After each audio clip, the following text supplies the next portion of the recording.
sit here. Bill can sit here.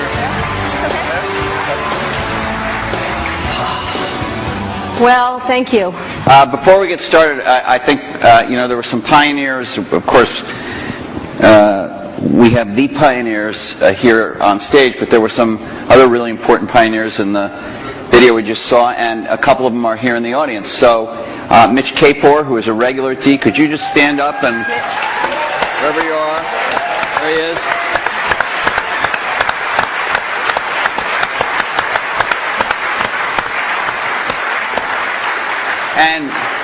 And Fred Gibbons, who has not come to D before but is here tonight. Fred.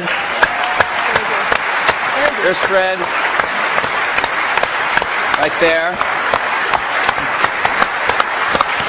And I don't know if he's in the room, but I do want to recognize our fellow journalist Brent Schlender from Fortune, who did to my knowledge, the last joint interview these guys did. It was not on a stage, but it was a Fortune magazine interview. Brent, I don't know if you're in the room. If you are, can you stand? Maybe he's way back there. Way over there.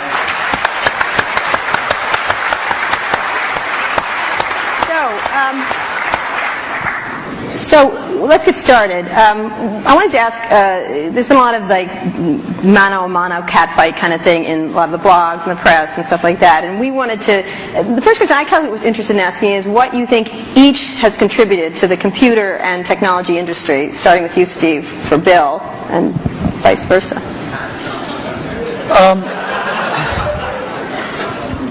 Bill built the first software company in the industry, and I think he built the first software company before anybody really in our industry knew what a software company was, except for these guys. And that was huge. That was really huge. And the business model that they ended up pursuing turned out to be the one that worked really well, for the industry. Mm-hmm. So I think, but the biggest thing was Bill was really focused on software before almost anybody else had a clue that it was really the software. That's what I see. I mean, a lot of other things you could say, but that's the high order bit. And I think building a company is really hard, and it requires your greatest persuasive abilities to hire the best people you can and keep them at your company and keep them working, doing the best work of their lives, hopefully. And Bill's been able to stay with it for all these years. So, Bill, how about the contribution of Steve and Apple? Well, first I want to clarify, I'm not fake Steve Jobs.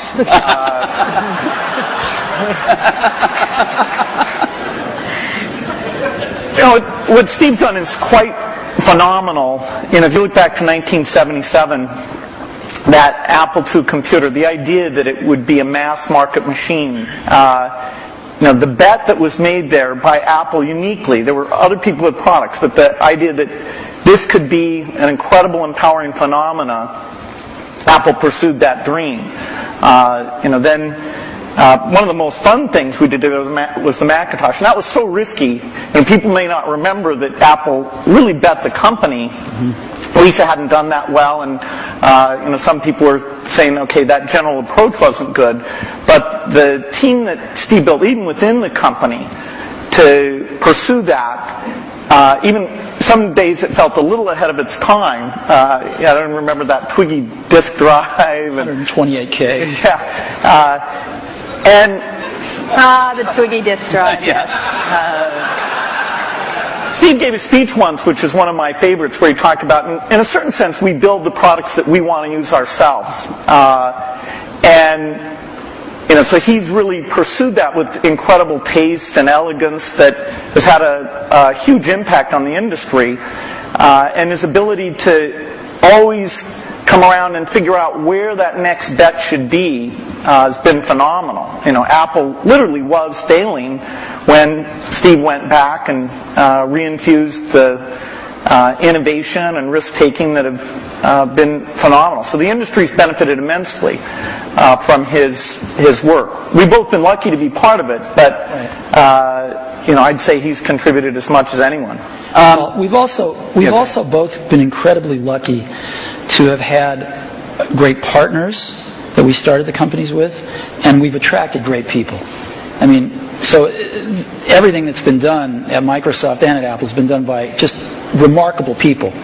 none of which are sitting up here, today. Well, not us. Well, you're sort of the not us. And You're in a way you're the stand-ins for all those other people. In a way, we are. In a very tangible way. So Bill mentioned the Apple II in 1977 and 30 years ago, and there were a couple of other computers with which were aimed at the idea that average people might be able to use them. And looking back on it, a really average person might not have been able to use them by today's standards, but it certainly broadened the base of who could use computers. I actually looked at an Apple ad from 1978. It was a print ad that shows you how ancient it was, and it said thousands of people have discovered the Apple computer. Thousands of people. And it also said, you don't want to buy one of these computers where you put a cartridge in. I think that was a reference to one of the Atari or something. Oh, no. You want a computer you can write your own programs on.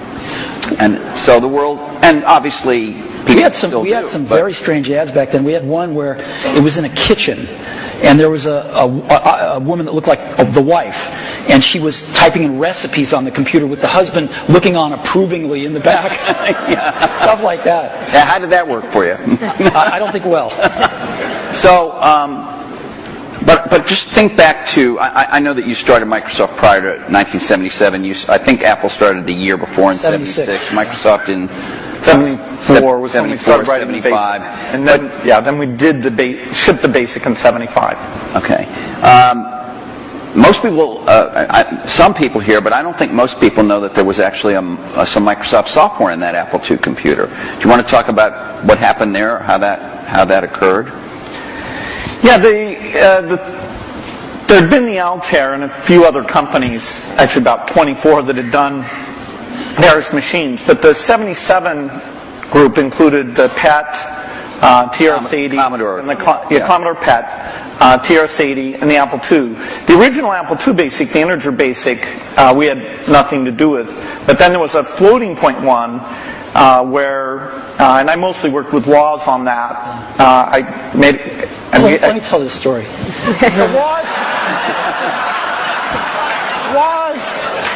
My partner, we started out with this guy named Steve Wozniak, brilliant guy. He writes this BASIC that is like the best BASIC on the planet. It does stuff that no other BASIC's ever done. You don't have to run it to find your error messages. It finds them when you type it in and stuff. It's perfect in every way, except for one thing, which is it's just fixed point, right? It's not floating point. And so we're getting a lot of input that people want this BASIC to be floating point. And we're begging Woz, please make this floating point. Who's we? How many people are in Apple? Well, me. We're begging Woz to make this floating point, and he just never does it. And he wrote it by hand on paper. I mean, he didn't have an assembler or anything to write it with. It was all just written on paper, and he'd type it in. He just never got around to making a floating point. Why? Well, this is one of the mysteries of life. I don't know, but he never did. And so, Microsoft had this very popular, really good floating point BASIC that we ended up going to them and saying, help. And how much was I think you were telling us earlier. It was $31,000 that Apple paid you for the floating point BASIC. And I flew out to Apple. I spent 2 days there getting the cassette. The cassette tapes were the main ways that people stored things at the time. Right. And that was fun. I think the most fun is later when we worked together. Well, what was the most fun? Tell the story about the most fun that was later. And maybe later, not the most fun. Let him talk. I'm teasing. Well, Steve can probably start it better. The team that was assembled there to do the Macintosh was a very committed team. And there was an equivalent team on our side that just got totally focused on this activity. Jeff Harber's, a lot of incredible people. And we really had bet our future because on the Macintosh being successful, and then hopefully graphics interface in general being successful. But first and foremost, the thing that would popularize that being the Macintosh.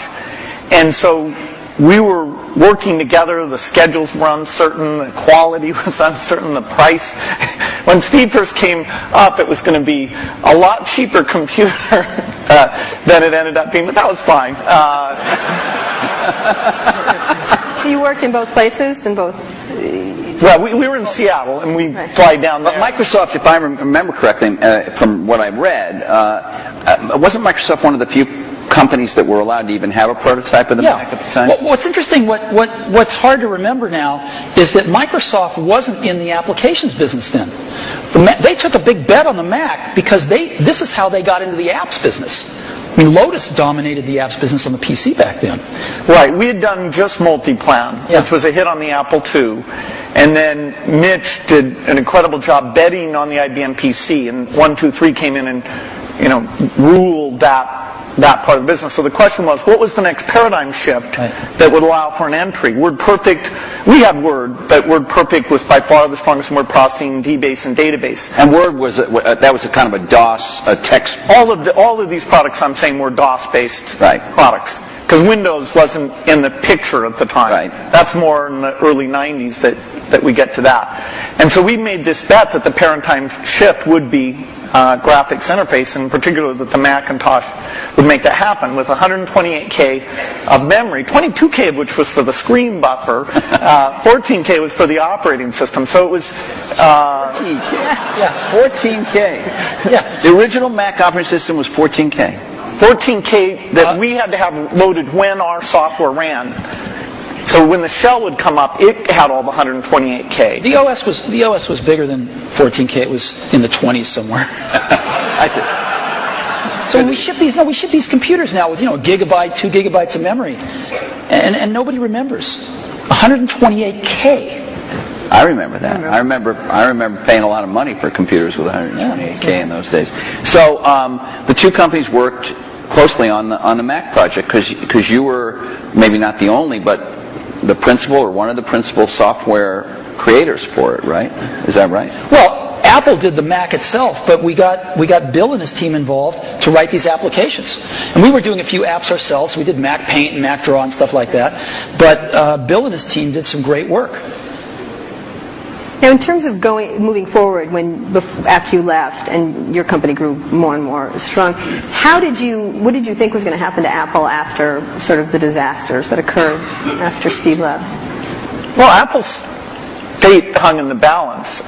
We continued to do Macintosh software, and Excel, which Steve and I introduced together in New York City. That was kind of a fun event. That went on and did very well.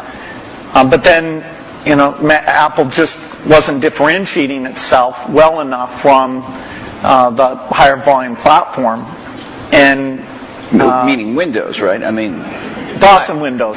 Okay, but especially Windows in the 90s began to take off. By 1995, Windows became popular. The big debate wasn't sort of Mac versus Windows. The big debate was character mode interface versus graphics mode interface. And when the 386 came and we got more memory and the speed was adequate and some development tools came along, that paradigm bet on GUI paid off for everybody who'd gotten in early and said, this is the way that's going to go. But Apple wasn't able to leverage its They weren't products. After the 512K Mac was done, the product line just didn't evolve as fast. Steve wasn't there as it needed to, and we were actually negotiating a deal to invest and make some commitments and things with Gil Amelio. No, seriously. And Don't be mean to him. I'm sorry? Just saying the word Gil Amelio, you can see him. And so I was calling him up on the weekend and all this stuff, and next thing I knew, Steve called me up and said, don't worry about that negotiation with Gil Amelio. You can just talk to me now. And I said, wow. Gil was a nice guy, but he had a saying. He said, Apple is like a ship with a hole in the bottom, leaking water. And my job is to get the ship pointed in the right direction.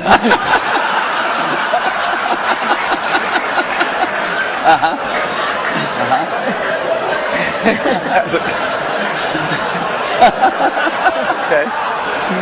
So, and meanwhile, through all this, I want to get back to the thing we saw in 1997 at Macworld there, but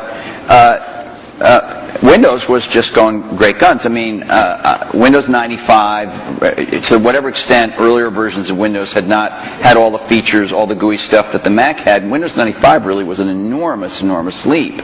Yeah, Windows 95 is when graphics interface became mainstream, and when the software industry realized, wow, this is the way applications are going to be done. And it was amazing that it was ridiculed sort of in 93, 94. It was not mainstream. And then in 95, the debate was over. It was kind of just a common sense thing. And it was a combination of hardware and software maturity getting to a point that people could see it. So, I don't want to go through every detail, the whole history of how you came back, but Thank you.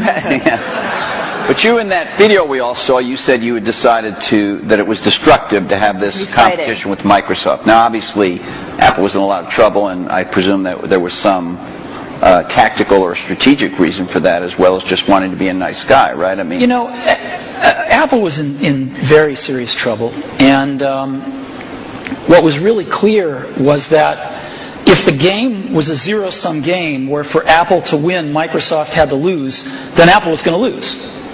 But a lot of people's heads were still in that place. Why was that from your perspective? Well, a lot of people's heads were in that place at Apple, and even in the customer base, because, Apple had invented a lot of this stuff, and Microsoft was being successful, and Apple wasn't, and there was jealousy and this and that. There was just a lot of reasons for it that don't matter. But the net result of it was there were too many people at Apple and in the Apple ecosystem playing the game of, for Apple to win, Microsoft has to lose. And it was clear that you didn't have to play that game, because Apple wasn't going to beat Microsoft. Apple didn't have to beat Microsoft. Apple had to remember who Apple was, because it had forgotten who Apple was. And so to me, it was pretty essential to break that paradigm. And it was also important that, Microsoft was the biggest software developer outside of Apple developing for the Mac. And so, it was just crazy what was happening at that time, and Apple was very weak, and so I called Bill up and we tried to patch things up. Yeah, and since that time we've had a team that's fairly dedicated to doing the Mac applications, and they've always been treated kind of in a unique way so that they can have a pretty special relationship with Apple. And that's worked out very well. In fact, every couple years or so there's been something new that we've been able to do on the Mac, and it's a great business for us. And it's actually, the relationship between the Mac development team at Microsoft and Apple is a great relationship. It's one of our best developer relationships. And do you look at yourself as rivals now, today, as the landscape has evolved? And we'll talk about the internet landscape and everything else and other companies that have come forward. But how do you look at yourselves in this landscape today? Because you are competitors in certain ways, which is the American way, right? We watch the commercials. And you get annoyed at each other from time to time. I have to confess, I like PC Guy better. Yeah, he's great. I like him. The art of those commercials is not to be mean, but it's actually for the guys to like each other.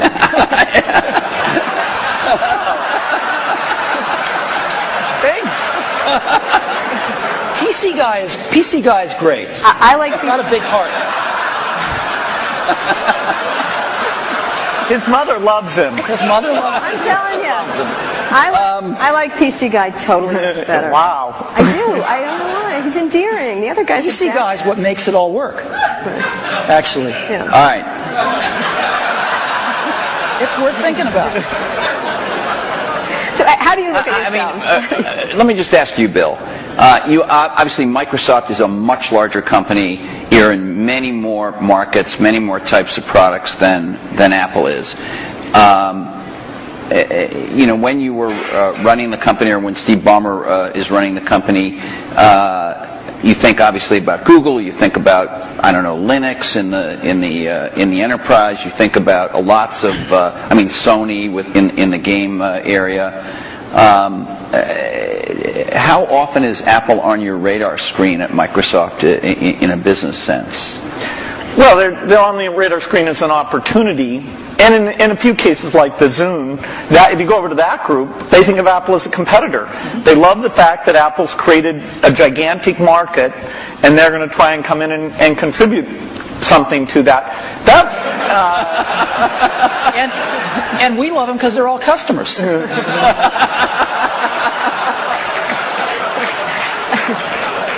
I have to tell you, I was actually told by Jay Allard, I'm serious, that because of the nature of the processor, the development platform they used to develop a lot of the software for the Xbox 360 was Macs. And he claimed that at one point they had placed the biggest order for whatever the Mac Tower was at the time of anybody, and it was Microsoft. I don't know if it was the biggest, but yeah, we had the same processor, essentially, that the Mac had. This is one of those great ironies. They were switching away from that processor while the Xbox 360 was adopting it, but for good reasons, actually, in both cases, because we're not in a portable application, and that was one of the things that processor roadmap didn't have. But yes, we did. It shows pragmatism, but we try and do things that way. So that was the development system for the early people getting their software ready for the introduction of Xbox 360. And we never ran an ad on that.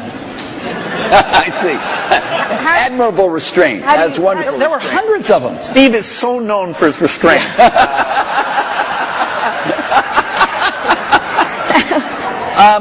How do you look at Microsoft from an Apple perspective? I mean, you compete in computers and... I mean, you could say you don't compete, the era of destructive whatever you said in 1997, but you think you're consciously aware of what they're doing with Windows. You followed Vista closely, I think. What's really interesting is, and we talked about this earlier today, if you look at the reason that the iPod exists and that Apple's in that marketplace, it's because these really great Japanese consumer electronics companies who kind of owned the portable music market for a long, invented it and owned it, couldn't do the appropriate software.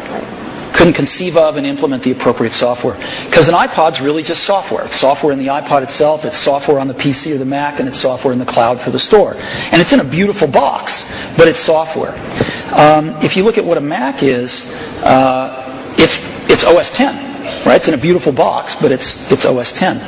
And if you look at what an iPhone will hopefully be, it's software.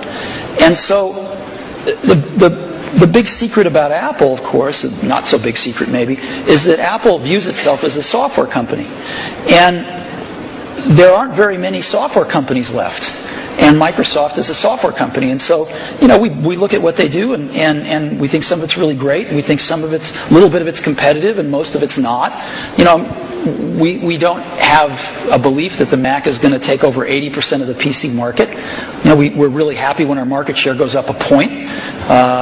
And we love that, and we work real hard at it. But Apple's fundamentally a software company, and there's not a lot of us left, and Microsoft's one. But you may be fundamentally a software company, but you've been known, at least to your customers and to most journalists, as the company that kind of pays a lot of attention to integrating software and hardware. Microsoft has made some recent moves to be a little more like that. Obviously not in your core biggest businesses, but with Xbox and Zune and the Surface computing device we saw today is another example. These aren't markets that hold up in size to Windows or Office, but they're some of your more recent initiatives. Are the company's approaches to this Alan Kay had Alan Kay had a great quote back in the 70s, I think. He said, people that love software want to do their own hardware. Well, Bill loves software. No, I can resist that. The question is, are there markets where the innovation and variety you get is a net positive? The negative is that in the early stage, you really want to do the two together. So you want to do prototyping and things like that. Really is one thing. And then let's take the phone market. We think we're on 140 different kinds of hardware. We think it's beneficial to us that even if we did a few ourselves, it wouldn't give us what we have through those partnerships. Likewise, if you take the robotics market, very undeveloped. We have over 140 all tiny volume robots using Microsoft software, and the creativity, building toys, security things, medical things. We love the innovation and the ecosystem that's going to grow up, who knows when, but we're patient around that, and we'll have a great asset with this robotic software platform. So there are things like PC, phone, and robot where the Microsoft choice is to go for the variety. It's great. For them, they do what works super well for them.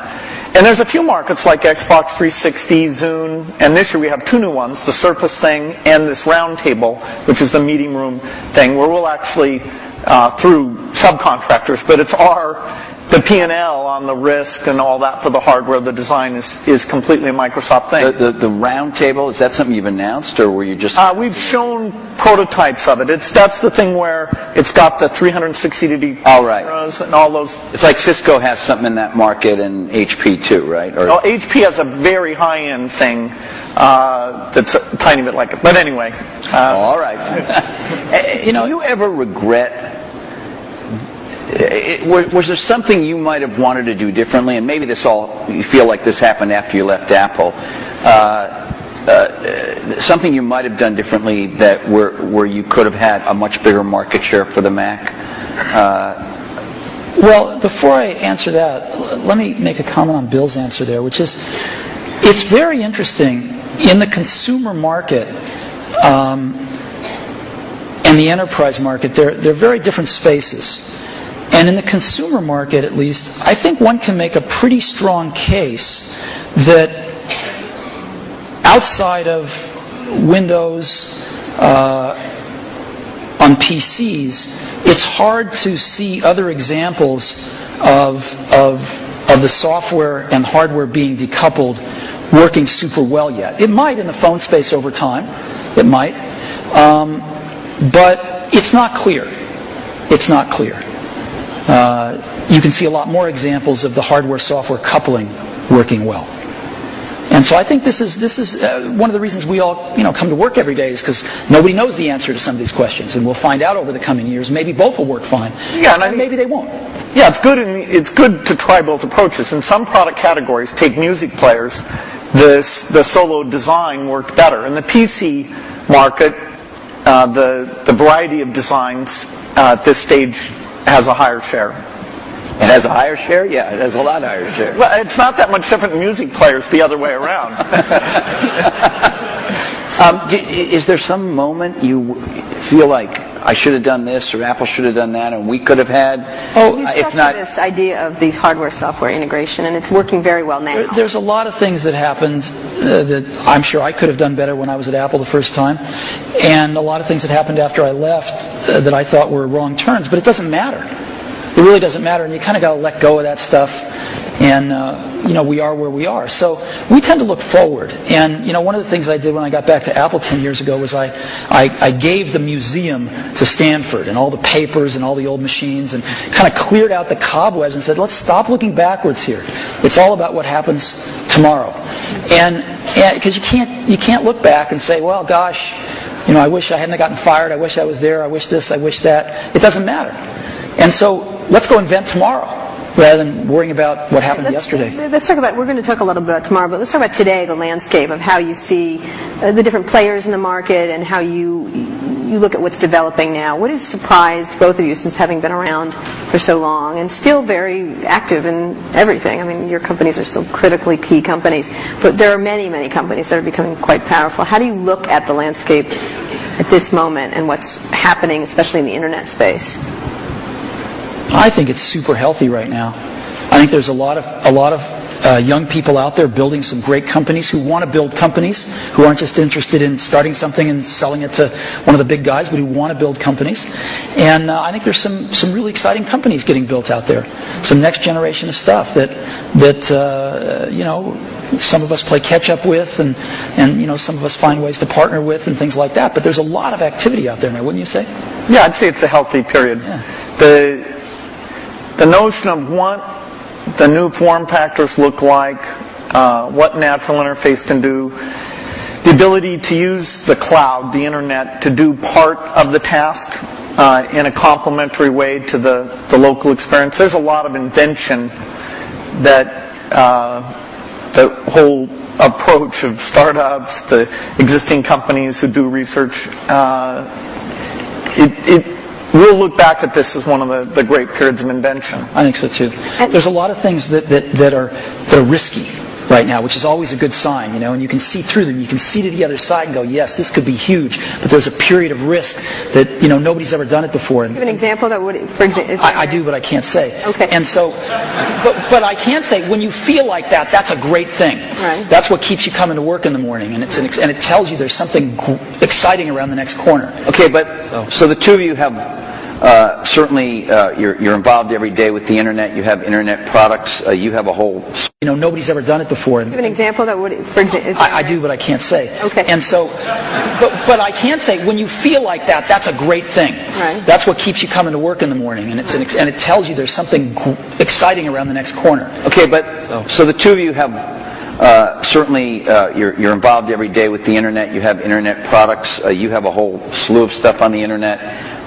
You have iTunes and .Mac and all of that. But on another level, you're the guys who represent the rich client, the personal computer, the big operating system and all that. And there is a certain school of thought, and I'm sure it's shared by some people in the room, that this is all migrating to the cloud, and you'll need a fairly light piece of hardware that won't have to have all that investment, all the kind of stuff you guys have done throughout your careers. So as much as people might think of you as rivals, one way to think of you as the two guys. They were both dinosaurs. They were both dinosaurs. Dinosaurs or whatever. I can talk about that? No.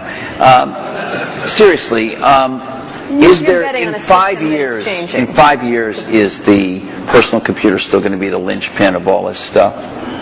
Well, you can say that it'll be predicted that it won't be. The network computer took us over about 5 years ago. We disappeared.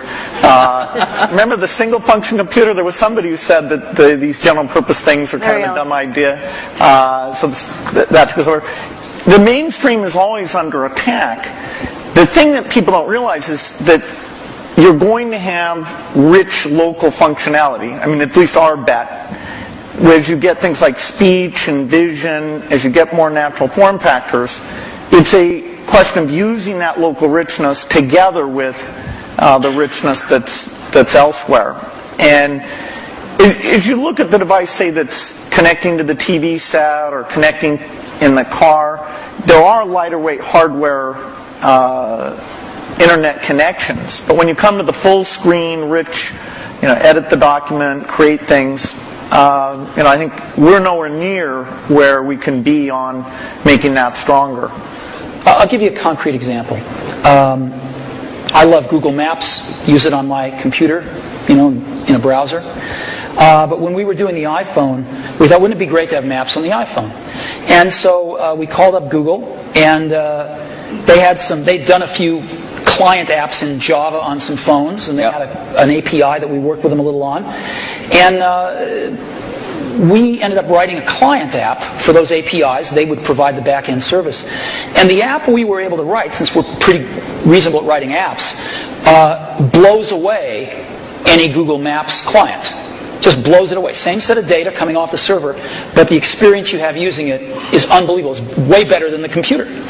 And just in a completely different league than what they'd put on phones before. And, that client is the result of a lot of technology on the client, that client application. So when we show it to them, they're just blown away by how good it is. And you can't do that stuff in a browser.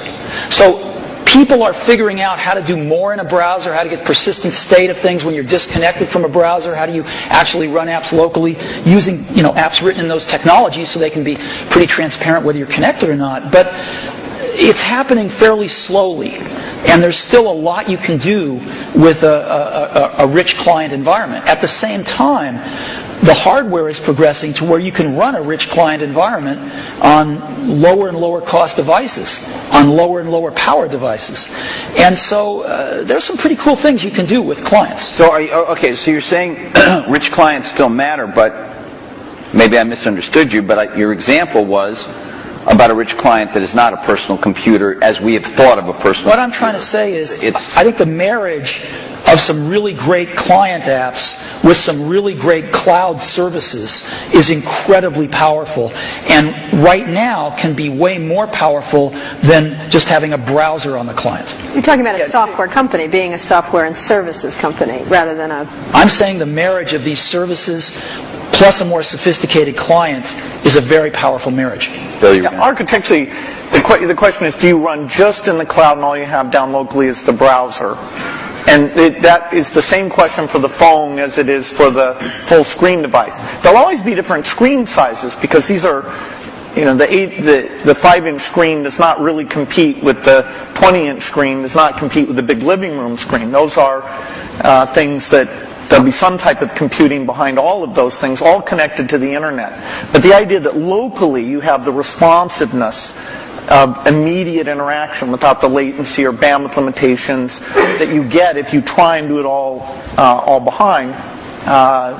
That's what leads to the right balance. What does that device look like in 5 years? What would be your principal device? Is there one or?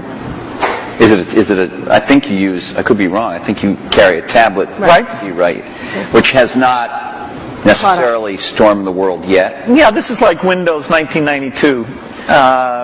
I think. That is, I'm unrepentant on my belief. Okay. But to go back to Kara's point, what would you each imagine that you would carry as your principal, let's say, thing to do? I mean, Jeff Hawkins showed a very lightweight email device and all that kind of stuff. Yeah, I don't know if you guys saw, but Jeff Hawkins showed a Linux-based, a very small. I think he called it a companion to a smartphone today. A phone companion. It sounded a little naughty, frankly. It doesn't matter. You weren't there, but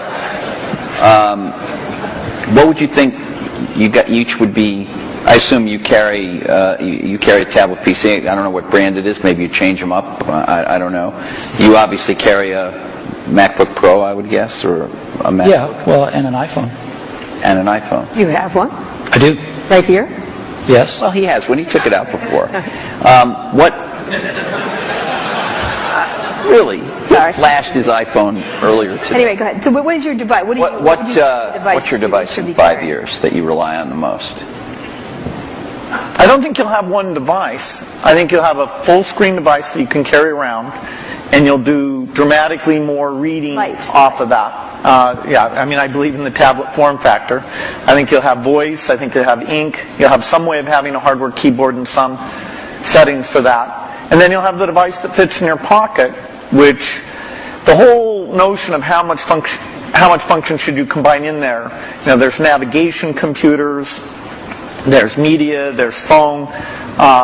Technology is letting us put more things in there, but then again, you really want to tune it so people know what they expect. So there's quite a bit of experimentation in that pocket-sized device. But I think those are natural form factors, and it will have the evolution of the portable machine and the evolution of the phone will both be extremely high volume, complementary. That is, if you own one, you're more likely to own the other. And then at home you'd have a setup that they all plug into? Well, at home, you'll have your living room, which is your 10-foot experience, and that's connected up to the internet. And there you'll have gaming and entertainment, and there's a lot of experimentation in terms of what content looks like in that world. And then in your den, you'll have something a lot like you have at your desk at work. The view is that every horizontal and vertical surface will have a projector, so you can put information. Your desk can be a surface that you can sit and manipulate things. Can I please have a room in my house that doesn't have a screen and a projector in it? You bet. Thanks. The bathroom. Well, that's the perfect place for it, actually. So what's your 5-year outlook at the devices you'll carry? It's interesting. The PC has proved to be very resilient. Because as Bill said earlier, the death of the PC has been predicted every few years. And here, when you're saying PC, you mean personal computer in general, not just Windows PCs. I mean personal computer in general. Okay. And there was the age of productivity, if you will, the spreadsheets and word processors, and that kind of got the whole industry moving. And it kind of plateaued for a while, was getting a little stale, and then the internet came along, right? And everybody needed more powerful computers to get on the internet. Browsers came along, and it was this whole internet age that came along, access to the internet. And then, some number of years ago, you could start to see that the PC, that was taken for granted. Things had kind of plateaued a little bit, and innovation-wise at least. And then I think this whole notion of the PC, we called it the digital hub, but you can call it anything you want, sort of the multimedia center of the house, started to take off with digital cameras and digital camcorders and sharing things over the internet and kind of needing a repository for all that stuff. And it was reborn again as sort of the hub of your digital life. And you can sort of see that there's something starting again. It's not clear exactly what it is, but it will be the PC maybe used a little more tightly coupled with some back-end internet services and some things like that. And of course, PCs are going mobile in an ever greater degree. So I think the PC is going to continue, this general purpose device is going to continue to be with us and morph with us, whether it's a tablet or a notebook or a big curved desktop that you have at your house or whatever it might be. So I think that'll be something that most people have, at least in this society. In others, maybe not, but certainly in this one. But then there's an explosion that's starting to happen in these what you call post-PC devices, right? And you call the iPod one of them. There's a lot of things that are not... You can get into trouble for using that term. I want you to know that. What? I'm kidding. Post-PC devices. Why? People write letters to the editor. They complain about it. Anyway, go ahead. Okay. Well, anyway, I think there's just a category of devices that aren't as general purpose, they're really more focused on specific functions, whether they're phones or iPods or Zunes or what have you. And I think that category of devices is going to continue to be very innovative, and we're going to see lots of them. Give me an example of what would that be. Well, an iPod is a post-PC device. A phone is a post-PC device. Is the iPhone and are some of these other smartphones, and I know you believe that the iPhone is much better than these other smartphones at the moment, but are these things, aren't they really just computers in a different form factor? I mean, when we use the word phone, it sounds like... We're getting to the point where everything's a computer in a different form factor. So what? Right? So what if it's built with a computer inside it? It doesn't matter. It's what is it? How do you use it? And how does the consumer approach it? And so who cares what's inside it anymore? So what are the core functions of the device formerly known as the cell phone, whatever we want to call it, the pocket device? What would you say the core functions? Like 5 years out, what are the core functions of that pocket device? How quickly all these things that have been somewhat specialized, the navigation device, the digital wallet, the phone, the camera, the video camera, how quickly those all come together, it's hard to chart out. But eventually, you'll be able to make something that has the capability to do every one of those things.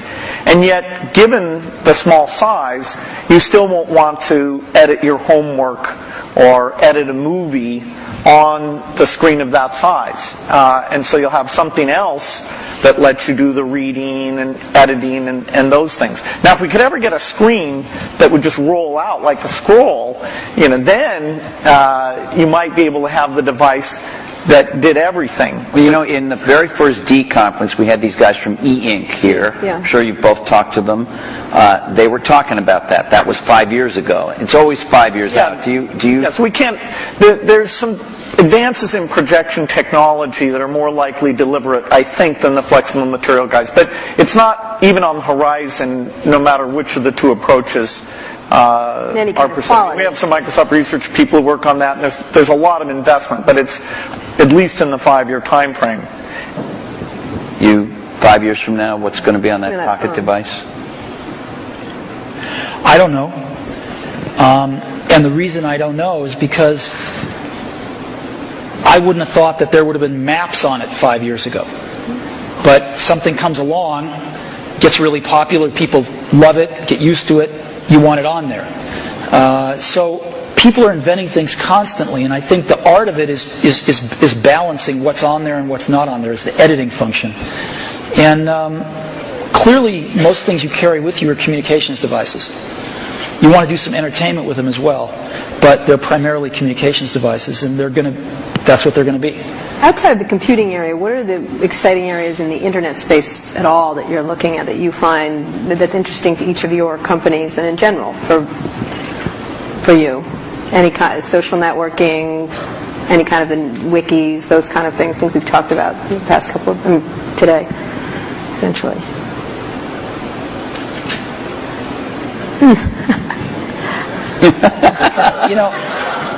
We're working on some things that I can't talk about.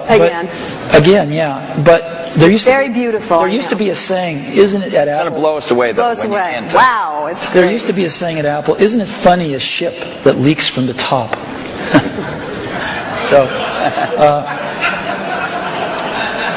That's kind of like a sweater without sleeves is a vest. I don't get that. That was what they used to say about me when I was in my 20s. Okay. There's a zillion interesting things going on the internet. The most interesting things to me are these incredible new services that people are bringing up. And surrounding entertainment, or there's a lot of them surrounding entertainment, but there's a lot of them that have to do with just sort of figuring out how to navigate through life a little more efficiently. And I think it's really great when you show somebody something and you don't have to convince them they have a problem that this solves. They know they have a problem. You can show them something, they go, oh my God, I need this. And I think you're going to see a lot of things like that happen over the next year or two. Do you obviously have a very large internet business with iTunes, and you sell a lot of stuff on the in the Apple Store, but you were early with this idea that when you bought a computer from Apple, you had this kind of internet service back end, and it was called .Mac. And I think a lot of people feel you haven't developed it very much. I couldn't agree with you more, and we'll make up for lost time in the near future. And in your case, you obviously have huge things like Hotmail, for instance, which is, I guess, and Windows Messenger, which are both widely used, and I don't even know how many users. A gazillion. Huge numbers. But on the other hand, you haven't, as Steve Ballmer was talking about today, you have other people have much stronger positions in things like search and other parts of the internet. So, are you guys, because you are the personal computer companies that are best associated with that, not as nimble as some of these competitors at this point? Do you worry about not being as nimble, both of you? I mean, obviously Microsoft's a much bigger company, but you're a big company. Steve, Apple is. Do you worry about not being as nimble as somebody sitting out there with, the kind of 10 employees that you guys had in 1977? Well, there's always going to be great new things that come out of other companies, and you want to be in a position to benefit from those, to have those inventions drive demand for Windows and personal computers, and then some of those upstream things you want to participate in. I hope Steve mentioned we are going to participate in search, hopefully to a higher degree in the future. He did mention that, yeah. Than at present, so we'll see what we can do there. A lot of the applications are more specialized, so they're not areas we'll go into. Take what it can happen with education now, that video is mainstream, and all these tools that let you do rich interactions are very mainstream. I'm very excited about that. The idea of empowerment goes back to the very beginning of our industry, and some of those dreams that this would be used by students, or that teachers could get better and learn from each other in these new ways. We're just at the threshold where some of those things can happen. And yes, our companies can contribute to that, but as a whole, it's the ecosystem jumping on and building on each other where you can finally say, finally technology did something for education. See, I look at this a little bit differently, which is we're not trying to do a lot of this stuff because it's not what we do. We don't think one company can do everything. So you've got to partner with people that are really good at stuff. Like, we're not, maybe Microsoft is great at search. We're not. We're not trying to be great at search. So we partner with people that are great at search. And we don't know how to do maps on the back end. We know how to do the best maps client in the world, but we don't know how to do the back end. So we partner with people that know how to do the back end. And what we want to do is be that consumer's device and that consumer's experience wrapped around all this information and things we can deliver to them in a wonderful user interface, in a coherent product. And so in some cases, we have to do more work than others. In the case of iTunes, there wasn't a music delivery service that was any good, and we had to do one, so we'll do one. But in other cases, there's companies doing a way better job because we're not as good at this stuff as other people are, and we'd love to partner with them.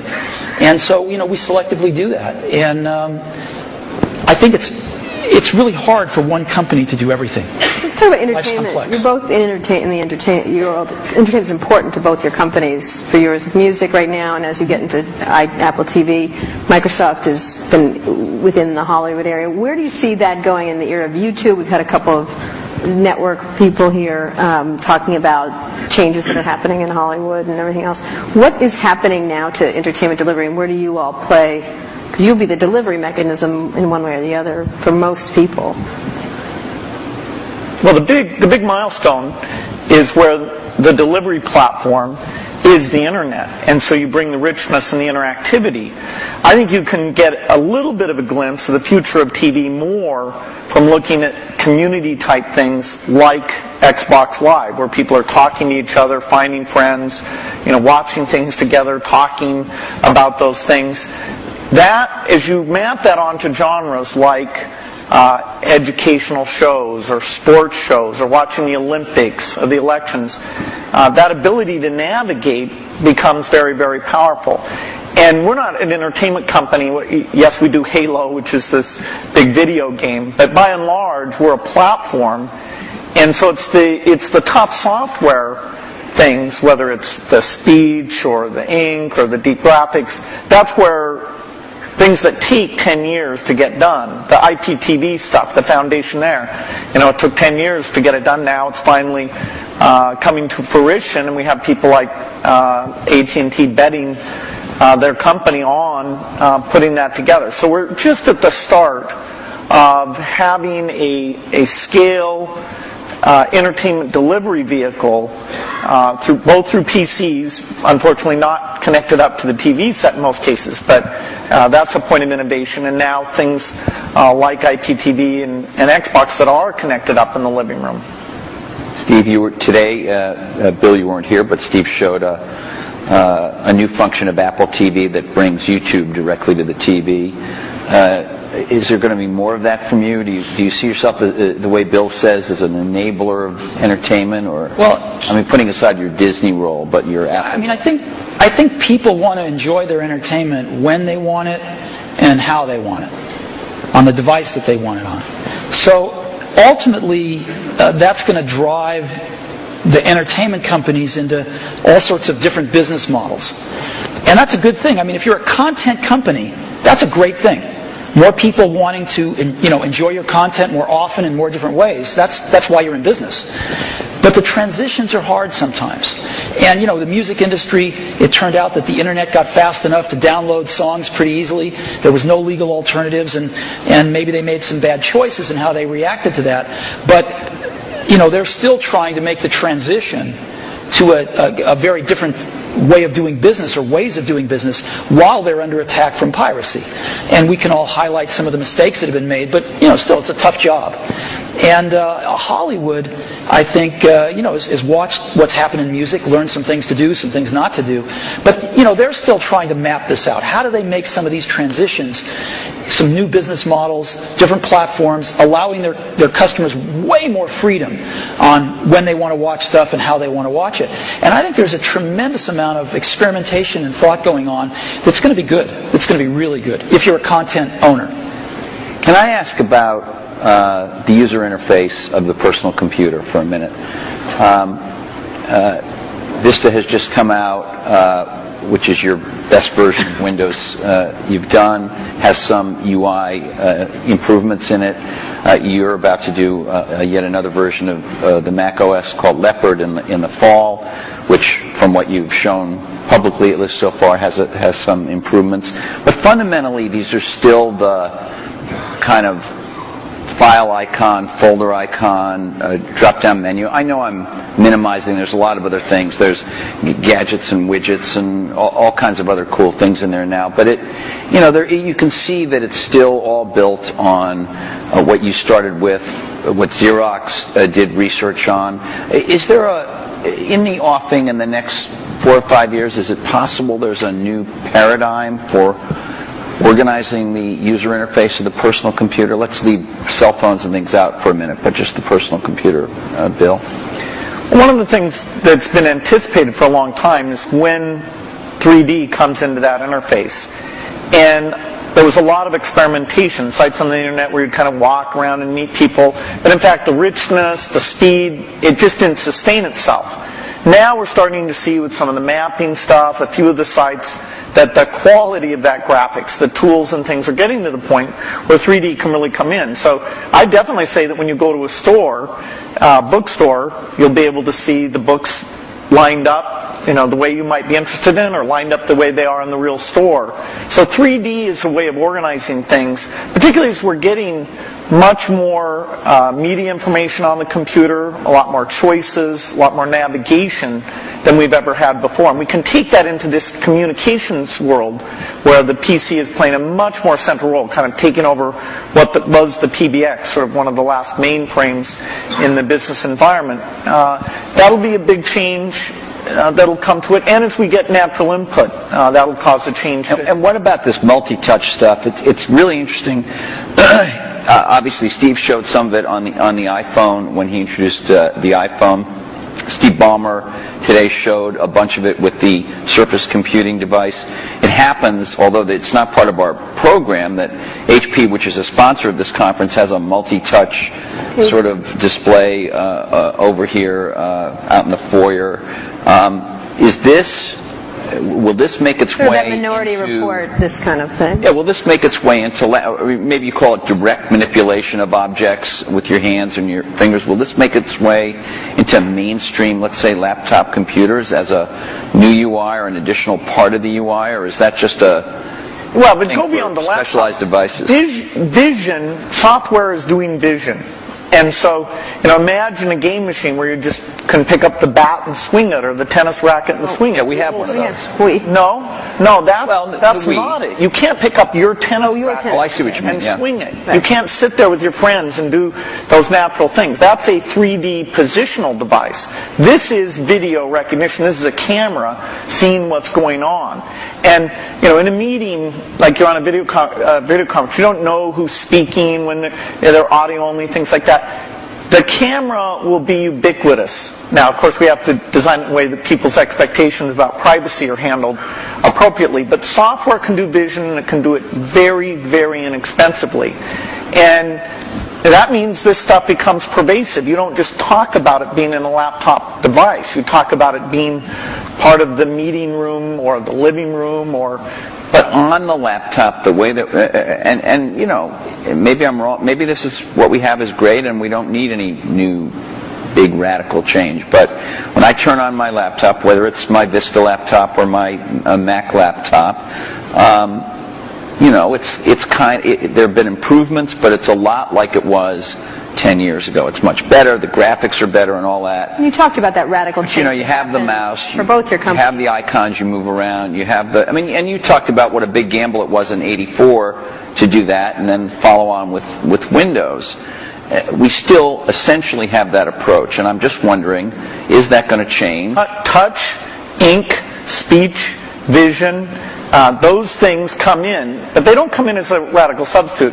I think you're also underestimating the degree of evolution because you've lived with it year by year. Say we'd sent you away for 10 years and you came back and you said, wow, there's a search paradigm, and that's more at the center of how you find these things. There's tagging, that's more at the center of how you find these things.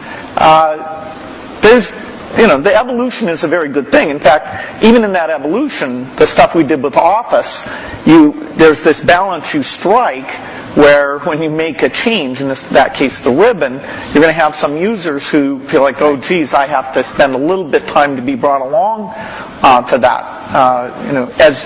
But there has been good evolution, but these natural interface things are the revolutionary change, and they'll be very revolutionary. That together with the 3D that I talked about. Steve? I know you're working on something. It's going to be beautiful. We'll see it soon. Yeah. With Office, there's this balance you strike where when you make a change, in that case the ribbon, you're going to have some users who feel like, oh geez, I have to spend a little bit of time to be brought along to that.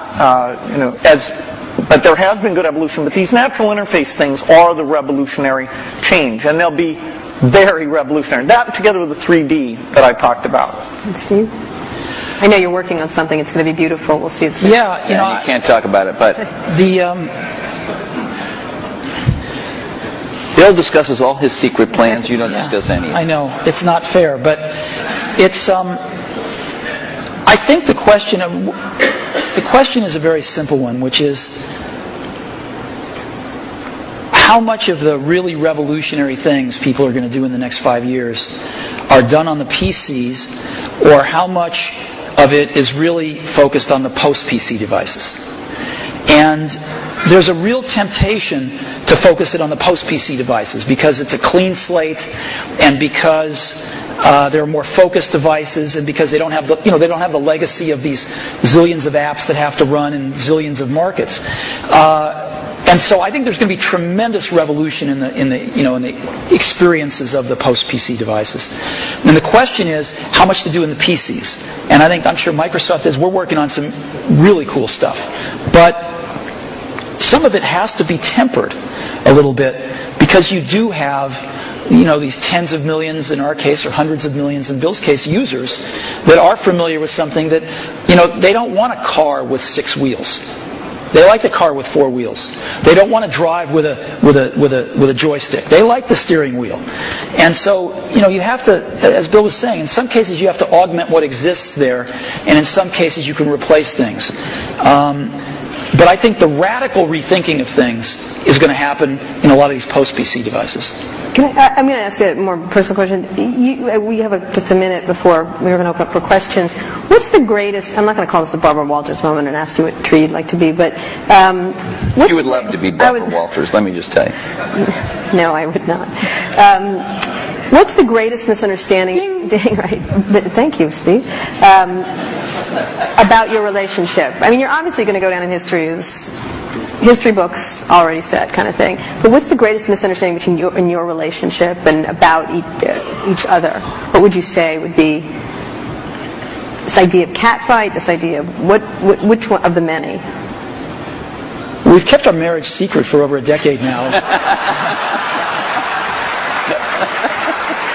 Canada. That trip to Canada.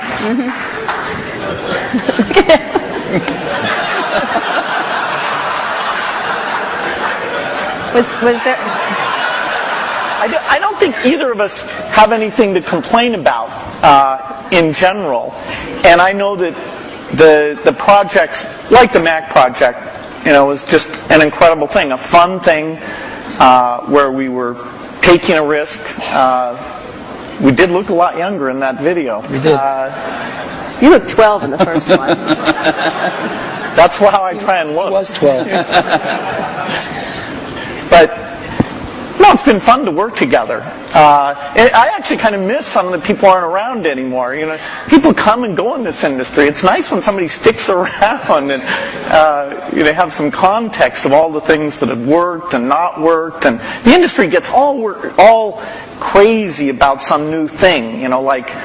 There's always this paradigm of the company that's successful is going to go away and stuff like that. It's nice to have people seen the waves and waves of that, and yet been willing, when it counted, to take the risk to bring in something new. Has it been important? One last question, and then we'll go to the audience. He didn't answer us because he just said this. I haven't answered. He only talked about his secret gay marriage. Yeah. So. I thought that was your answer. No, that wasn't my answer. When Bill and I first met each other and worked together in the early days, generally we were both the youngest guys in the room, right, individually or together. I'm about 6 months older than he is, but roughly the same age. And now, when we're working at our respective companies, I don't know about you, but I'm the oldest guy in the room most of the time. And that's why I love being here.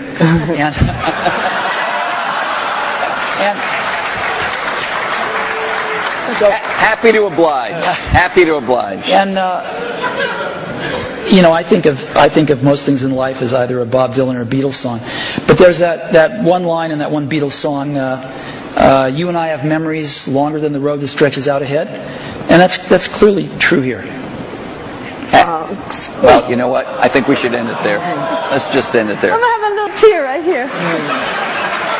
Thank you. Thank you very much. Thank you so much. Thank you.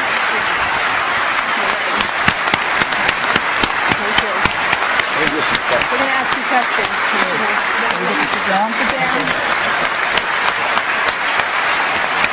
Oh, standing O. Have you ever had a standing O here? No. I don't know. The toilet. No.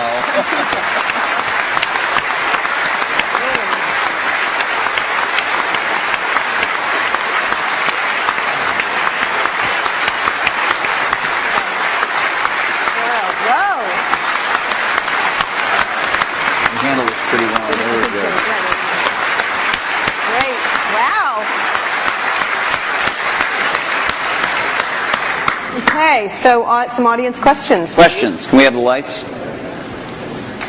Roger Mackey Roger. from Elevation Partners. Hey guys, that was incredible. Thank you very much. We've got a big election coming up next year. I'm curious if there are any issues that you see in Silicon Valley that we all ought to be focused on communicating effectively to the next potential president of the United States. That is any common ground that we share, because it's weird. You don't actually hear any issues that people are talking about right now. And I'm curious if you guys have any in mind. Yeah. Well, certainly education is one that I'd put at the top of the list. Are there technological solutions right now that they could do something about, or is that just sort of like... No,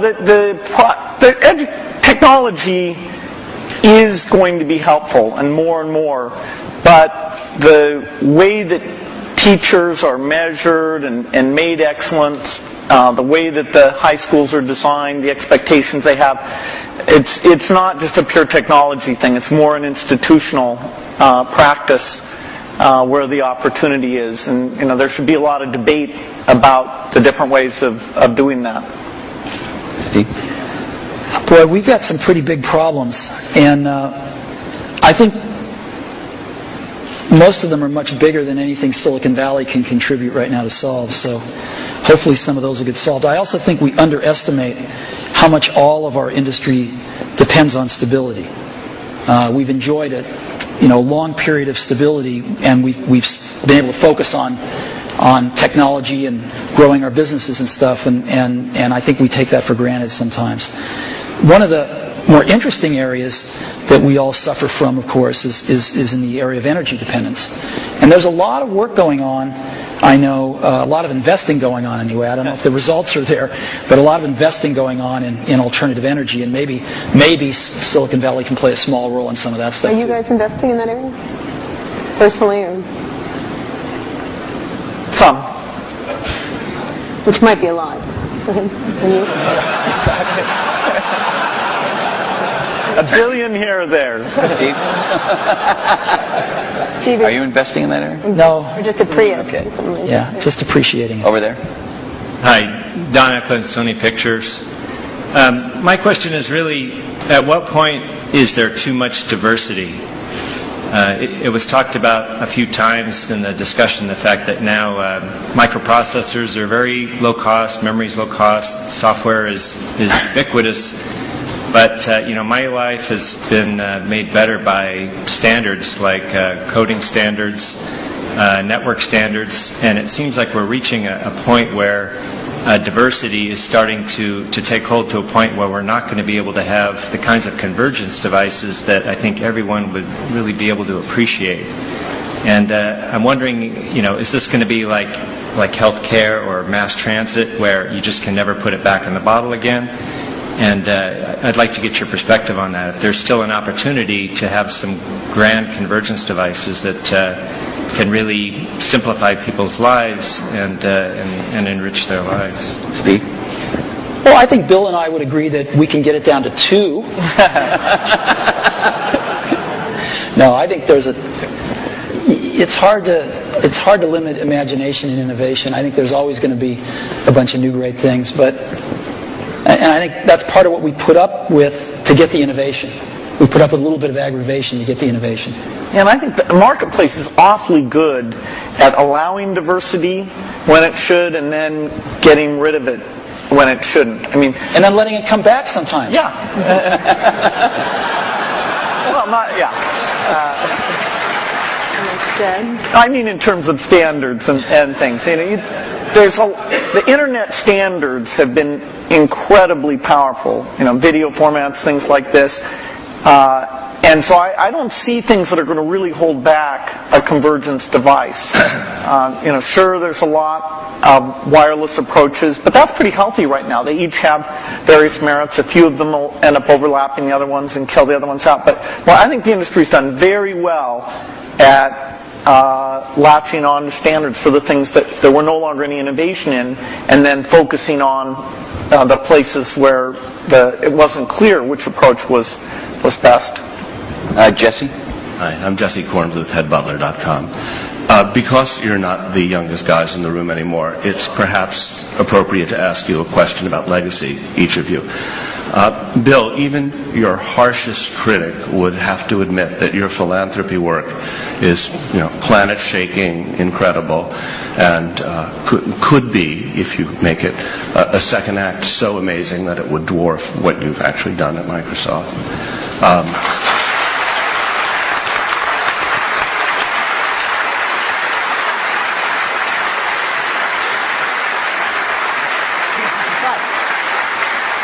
If you had to choose a legacy, what would it be? And Steve, do you look at Bill and you think, gee, that guy is so lucky. He had a company so rich with talent that he didn't have to personally, come in every day and save it. And, I wish I had the opportunity. Okay, he's not going to answer that one. Well, the most important work I got a chance to be involved in, no matter what I do, is the personal computer. That's what I grew up, my teens, my 20s, my 30s. I even knew not to get married until later because I was so obsessed with it. That's my life's work. And it's lucky for me that some of the skills and resources, but I put skills first, that I was able to develop through those experiences can be applied to the benefit of the people who haven't had technology, including medicine, working for them. So it's an incredible blessing to have two things like that. But the thing that if you look inside my brain, it's filled with software and, the magic of software and a belief in software. That's not going to change. Okay. So your question was about whether I wish I didn't have to go into Apple every day? No, if you envy Bill a bit, this second act that he has. Oh no, I think it's. I think the world's. Anything else? I think the world's a better place because Bill realized that his goal isn't to be the richest guy in the cemetery, right? That's a good thing, and so he's doing a lot of good with the money that he made. I'm sure Bill was like me in this way. I mean, I grew up fairly middle class, lower middle class, and I never really cared much about money. And Apple was so successful early on in life that I was very lucky that I didn't have to care about money then. And so I've been able to focus on work and then later on my family. And I sort of look at us as two of the luckiest guys on the planet because we found what we loved to do, and we were at the right place at the right time. And we've gotten to go to work every day with super bright people for 30 years and do what we love doing. And so it's hard to be happier than that. Your family and that. What more can you ask for? And so I don't think about legacy much. I just think about being able to get up every day and go in and hang around these great people and hopefully create something that other people will love as much as we do. And if we can do that, that's great. I think the middle. Yeah. Thanks, Steve and Bill. Rob Kelly. I'm here with my business partner. We've got a 100-person internet media business. I'm wondering what would be the single most valuable piece of advice you'd give us to even attempt to create some of the value that you guys have done in both your very impressive companies.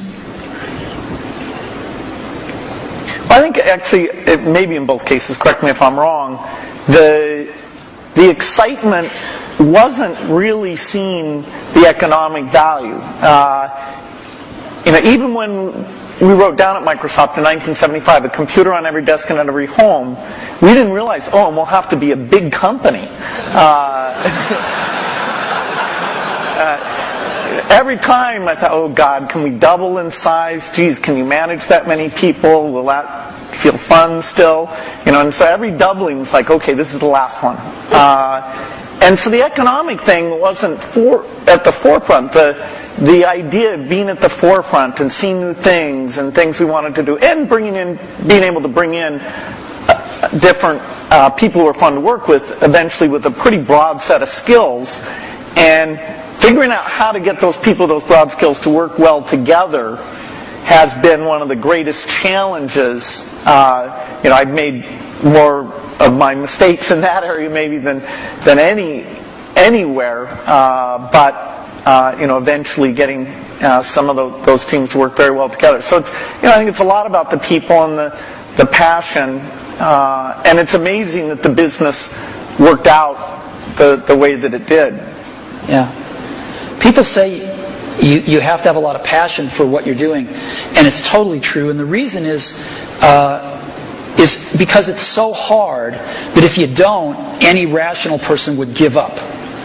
It's really hard, and you have to do it over a sustained period of time. So if you don't love it, if you're not having fun doing it, and you don't really love it, you're going to give up. And that's what happens to most people, actually. If you really look at the ones that ended up being successful, unquote, in the eyes of society, and the ones that didn't, oftentimes it's the ones that are successful loved what they did so they could persevere when it got really tough.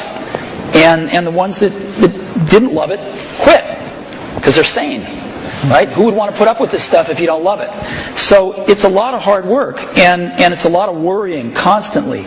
And if you don't love it, you're going to fail. So you got to love it. You got to have passion. And I think that's the high order bit. The second thing is you've got to be a really good talent scout, because no matter how smart you are, you need a team of great people, and you've got to figure out how to size people up fairly quickly, make decisions without knowing people too well, and hire them, and see how you do, and refine your intuition, and be able to help build an organization that can eventually just build itself, because you need great people around you. Thank you, Liz Beyer, question, I guess it's historical curiosity. You approach the same opportunity so very differently. What did you learn about running your own business that you wish you had thought of sooner or thought of first by watching the other guy? Oh, I'd give a lot to have Steve's taste. He has natural, not a joke at all. I think in terms of intuitive taste, both for people and products. We sat in Mac product reviews where there were questions about software choices, how things would be done, that I viewed as an engineering question, and that's just how my mind works. And I'd see Steve make the decision based on a sense of people and product that it's even hard for me to explain. The way he does things, it's just different, and I think it's magical. And in that case, wow.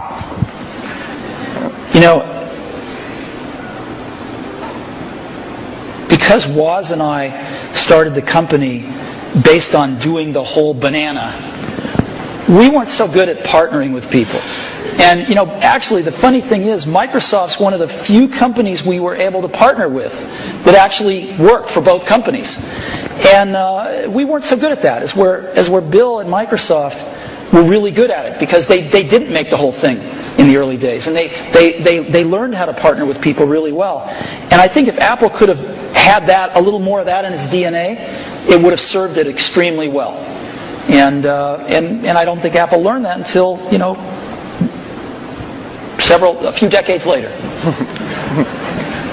Last question. Is there? This over here. I'm sorry. Over here. Yeah, hi. Charlie Brenner from Fidelity Investments. In our financial services industry, we are focusing very strongly on aging and retiring baby boomers, a huge demographic. We're not that old. Oh. No, I wasn't. The question is different from what it sounds like it's going to be. But most of the innovation that we see coming from computer and internet companies is kind of youth-oriented. And I'm just wondering if there are activities going on in your companies acknowledging what's going to be happening generationally. Not true. I'll give you one example. So we started building in video cameras into almost all our computers a few years ago. And the response by people of all ages, but in particular seniors, has been off the charts. Because they're buying these things now, and they're buying them for their grandkids, their sons and daughters with their grandkids, so they can stay in touch with their grandkids, and they're video conferencing more than younger people are. And it's incredible what this has done. So that's just one simple example. But there's like dozens of them that have clicked with, seniors that are living independently that want to stay in touch with extended families and do other things like that. Yeah, I think that it's a very good point when you look at the size of the market. And that's partly why it's great that there are all these companies out there who can see, okay, what would you do for seniors? I think natural user interface is particularly applicable here because the keyboard, we're sort of warped in that we grew up using the keyboard, and so it's extremely natural to us. But things like, and that's partly why when we showed the Surface computer, I showed it privately to a bunch of CEOs a couple weeks ago. I was kind of stunned by how blown away they were. But their ease of navigation is just not the same. And when they saw that, the idea that they could organize their photo album, it meant more to them than it did to me. I'll give you another example. We've got a little shy of 200 retail stores now. And one of the things the stores are doing is personal training now. It's called one-to-one. And we are up to now a run rate of 1 million personal training sessions. They last an hour per year. 1 million per year. You only started a little while ago, right? Yeah. We started about a year ago. And we're up to 1 million training sessions a year run right now. And a lot of those folks, or some of them anyway, many of them are seniors. And they're coming in and they're spending an hour learning how to use Office, and they're spending an hour learning how to video conference. And they can basically come in as much as they want, and they can schedule these things throughout a year, and they pay $99, I think, a year for it. And it's been great. Last question. Now the last question over there. We all share a common science fiction experience of the metaverse or the Matrix, where we all could communicate without being in the same place. And by the way, thank you both for providing us the best platform so far to go to chat rooms or to all go to a MySpace. It's a far cry from these things that we see on Star Trek or the holodeck. What kinds of things can you imagine that are partway there that could be much better than the 3-window iChat that we might see in the next 5 or 10 years? Well, I don't think Steve's going to announce his transporter. I want Star Trek. Just give me Star Trek. No, I think short of the transporter, most things you see in science fiction are, in the next decade, the kinds of things you'll see. The virtual presence, the virtual world that both represents what's going on in the real world and represents whatever people are interested in.